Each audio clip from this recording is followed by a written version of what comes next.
Assalamu alaikum students. We are discussing about the second year biology. Chapter number 15 हमारा हो गया wind up. आज हम लोग स्टार्ट कर रहे हैं चैप्टर नंबर 16 जो कि है सपोर्ट एंड मूवमेंट्स. जिस तरह से हमने पहले डिस्कस किया ऑस्मो रेगुलेशन को डिस्कस किया, एक्सक्रीशन को डिस्कस किया, प्रीवियस चैप्टर के अंदर थर्मो रेगुलेशन को डिस्कस किया प्लांट्स और एनिमल्स के अंदर एग्जांपल्स के थ्रू, बिल्कुल वैसे ही हम लोग सपोर्ट एंड मूवमेंट देखेंगे प्लांट्स की बॉडी के अंदर भी और एनिमल्स के अंदर भी. अगर हम बात करें कि सपोर्ट एंड मूवमेंट की बात करें तो हम ये जानते हैं कि एनिमल्स और प्लांट्स जो हैं उनके अंदर बहुत सारे बायोकेमिकल एक्टिविटीज़ जो हैं वो परफॉर्म हो रही होती हैं. और प्लांट्स और एनिमल्स के अंदर जो मेन डिफरेंस एग्जिस्ट करता है वो होता है उनकी लोकोमोशन का. क्योंकि एनिमल्स जो हैं हम ये जानते हैं कि वो मूव करते हैं, उनके अंदर लोकोमोशन बड़ी क्लियर वे में हमें नज़र आती है, जबकि प्लांट्स के अंदर ये काम नहीं होता. लिहाजा दोनों को, प्लांट्स और एनिमल्स दोनों को अगेंस्ट ग्रेविटी मूव करने के लिए उनको सपोर्ट चाहिए होती है, उनको प्रोटेक्शन चाहिए होती है, जिसके थ्रू वो अगेंस्ट ग्रेविटी अपने आप को इरेक्ट पोस्चर के अंदर जो है मेंटेन रख सकें. If we talk about the plants, तो प्लांट्स के अंदर कुछ सेल्स होते हैं जो कि मिलते हैं और टिश्यूज़ बनाते हैं, और एज अ रिज़ल्ट वो टिश्यूज़ जो हैं सपोर्ट के लिए रिस्पॉन्सिबल होते हैं, प्रोटेक्शन के लिए रिस्पॉन्सिबल होते हैं. उनमें कौन कौन से सेल्स आते हैं जो कि टिश्यूज़ मिलके बनाते हैं? हमारी बुक के अंदर दो तरह के सेल्स को एक्सप्लेन किया गया है, कोलेनकाइमेटस सेल्स एंड दूसरा sclerenchymatous cells. If we talk about the collenchymatous cells, तो ये बेबी प्लांट्स को सपोर्ट प्रोवाइड करते हैं. इट्स इम्पॉर्टेंट फॉर MCQs कि कोलेनकाइमेटस सेल्स किसके लिए सपोर्ट प्रोवाइड करते हैं, तो they provide support to the baby plants.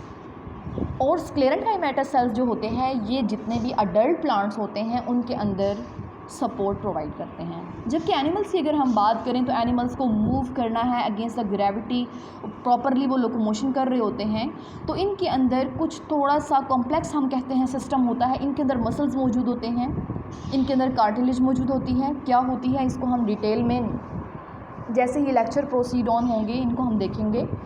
इनके अंदर बोन्स मौजूद होती हैं और अल्टीमेटली हम ये कह सकते हैं एक ब्रॉड टर्म में कि इनके अंदर प्रॉपर पूरा स्केलेटन मौजूद होता है जो इनको सपोर्ट प्रोवाइड कर रहा होता है, इनको मूवमेंट में हेल्प आउट कर रहा होता है. नेक्स्ट अगर हम देखें सपोर्ट इन प्लांट्स की बात करें अगर हम कि प्लांट्स के अंदर सपोर्ट जो है वो कैसे होती है, तो हम ये जानते हैं, हम मेन एक चीज़ का नाम लेते हैं कि स्टेम जो है वो क्या काम करती है. वो स्टेम जो है एक प्लांट को सपोर्ट प्रोवाइड करने में उसका एक एसेंशियल रोल होता है, वो एक एसेंशियल रोल प्ले करती है प्लांट को सपोर्ट प्रोवाइड करने में. इसके अलावा दूसरा हम कहते हैं कि एक ये सप्लाई लाइन के तौर पे काम करती है, ठीक है, between the roots and the aerial parts of the plant. ये एक सप्लाई लाइन देती है, एक ट्रैक देती है, एक पाथ देती है ताकि सब्सटेंसेस जो हैं वो मूव करें from roots towards the aerial parts of the plant. जिस तरह हमने पीछे बात की chapter number 1 of the first year biology, जब हम लोग ऑर्गेनल्स एंड सेल लेवल पढ़ रहे थे, तो वहाँ पे हमने कहा था कि अगर हम एनिमल्स की बात करें तो एनिमल्स की बॉडी चूँकि कॉम्प्लेक्स है, लिहाजा सिस्टम्स को कैरी ऑन करना, अगर उसके अंदर डिवीजन ऑफ लेबर होती है तो वो काम बड़ा प्रिसाइज वे में हो जाता है. तो बिल्कुल वैसे ही जिस तरह एनिमल्स की बॉडी के अंदर डिवीजन ऑफ लेबर एग्जिस्ट करती है, जस्ट लाइक दैट प्लांट्स के अंदर भी डिवीजन ऑफ लेबर होती है और हर एक काम बड़ा प्रिसाइज वे में हो रहा होता है. अब प्लांट्स के अंदर सपोर्ट एक तो हमने बात की कि स्टेम के थ्रू जो है वो हो रही होती है. दूसरा हम कहते हैं कि प्लांट्स के अंदर एक प्रेशर होता है प्रॉपर जो कि सपोर्ट प्रोवाइड कर रहा होता है, प्लांट को इरेक्ट पोजीशन पे, अपराइट पोस्चर पे रख रहा होता है. वो प्रेशर जो है that pressure is known as turgor pressure. ये क्या करता है, प्लांट्स को रिजिड रखता है और रेजिस्टेंट प्रोवाइड करता है अगेंस्ट बेंडिंग. हमने बात की कि टर्गर प्रेशर प्लांट्स के अंदर होता है, ये इसके दो फंक्शंस हैं बेसिकली. ये एक तो रिजिडिटी प्रोवाइड करता है और दूसरी चीज़ रेजिस्टेंट प्रोवाइड करता है अगेंस्ट बेंडिंग. अगर प्लांट्स रिजिडिटी को, टर्जिडिटी को छोड़ देते हैं, ख़त्म कर देते हैं, अल्टीमेटली प्लांट्स के विल्ट होने के चांसेस 100% होते हैं. विल्ट मतलब उसके मुरझा जाने के चांसेस 100% होते हैं कि प्लांट विद इन फ्यूचर और with in next few hours वो विल्ट कर जाए. यहाँ पे आपको टर्गर प्रेशर और वैक्यूल का दिखाया गया है कि टर्गर प्रेशर कैसे जनरेट होता है. तो अगर हम इस डायग्राम को देखें तो हमें नज़र दो तरह के आपको सेल्स दिखाए गए हैं। एक ये सेल जो कि आपको लेफ़्ट साइड पे नज़र आ रहा है, दिस वन। एक ये सेल जो कि आपको राइट साइड पे नज़र आ रहा है। लेफ़्ट साइडेड सेल जो है, इसमें आपको ये जो सेंटर में ये चीज़ नज़र आ रही है स्काई ब्लू से कलर में, that is actually the vacuole that is centrally placed inside the cell. अब ये वैक्यूल जो है, इसने बेसिकली क्या करना है, इसी की वजह से प्रेशर जनरेट होता है जिसको हम ट्रिगर प्रेशर का नाम देते हैं। अब होता क्या है एक्चुअली जिसकी वजह से ट्रिगर प्रेशर जनरेट होता है, कैसे जनरेट होता है। हम जानते हैं कि वैक्यूल की जो मेम्ब्रेन होती है, जो वॉल होती है, उसको टोनोप्लास्ट कहा जाता है। अब टोनोप्लास्ट जो है ये एक्टिव मैकेनिज़म्स जनरेट करती है और उन एक्टिव मैकेनिज़म्स के थ्रू जो होता है सॉल्यूट्स जो हैं वो बाहर के एनवायरनमेंट से सेल के अंदर के एनवायरनमेंट के, सेल मींस वैक्यूल के अंदर आना शुरू कर देते हैं। जैसे ही आयंस, जिनको मैं सॉल्यूट्स कह रही हूँ, जैसे ही सॉल्यूट्स बाहर से टोनोप्लास्ट को क्रॉस करके वैक्यूल के अंदर आएंगे, अल्टीमेटली एक टाइम ऐसा आएगा जब वैक्यूल के अंदर सॉल्यूट्स की कंसंट्रेशन ज़्यादा हो जाएगी। ऑन द अदर हैंड, अगर उस टाइम पे हम बात करते हैं वाटर की कंसंट्रेशन की, तो उस टाइम पे वाटर की कंसंट्रेशन कम होगी, सॉल्यूट्स ज़्यादा होंगे, वाटर कम होगा, बाहर वाटर ज़्यादा होगा, बाहर सॉल्यूट्स कम होंगे, लिहाजा इनके दरमियान एक ग्रेडियंट इस्टेब्लिश हो जाएगा।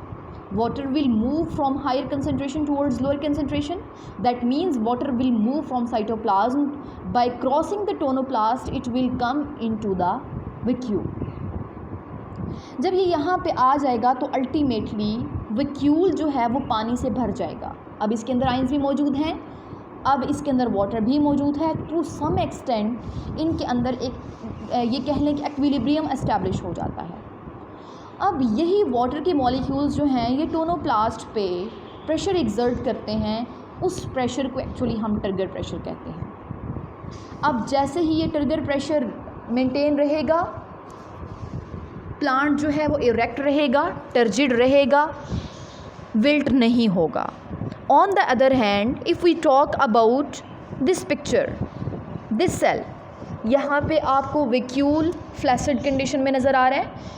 इसके पैरेलल अगर आप नीचे से प्लांट को देखें तो ये प्लांट भी आपको बिल्कुल विल्ट कंडीशन में नज़र आ रहा है। तो एक्चुअली यहाँ पे क्या हुआ, कोई भी एनवायरमेंटल डिज़ास्टर हो सकता है, कोई भी एनवायरमेंटल फैक्टर हो सकता है जिसकी वजह से जो आयंस और वाटर अंदर मूव किया एंडोस्मोसिस के प्रोसेस के थ्रू, अल्टीमेटली आयंस ने आहिस्ता आहिस्ता वैक्यूल की टोनोप्लास्ट को क्रॉस करते हुए साइटोप्लाज्म में जाना शुरू कर दिया।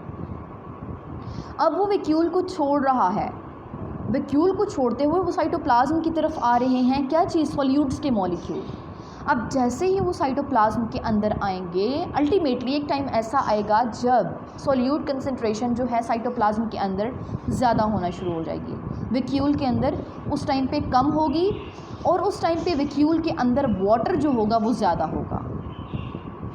अब फिर ग्रेडियंट इस्टेब्लिश हो गया, लिहाजा ये ग्रेडियंट क्या करेगा, वाटर को मूव करवाएगा एक्सोस्मोसिस के प्रोसेस के थ्रू, और वाटर मूव करेगा वैक्यूल के अंदर से बाहर की तरफ टोनोप्लास्ट को क्रॉस करते हुए, it will cross the tonoplast and will come into the cytoplasm, cytoplasm की तरफ आ जाएगा और अल्टीमेटली क्या होगा, फिर जो वैक्यूल होगा वो फ्लैसिड हो जाएगा, वो चिपक जाएगा, वो पिचक जाएगा, वो बिल्कुल ऐसे हो जाएगा जिस तरह फ्लैसिड एक चीज़ होती है, मुरझाई हुई चीज़ होती है, बिल्कुल वैसी कंडीशन जो है उस टाइम पे वैक्यूल की हो जाएगी।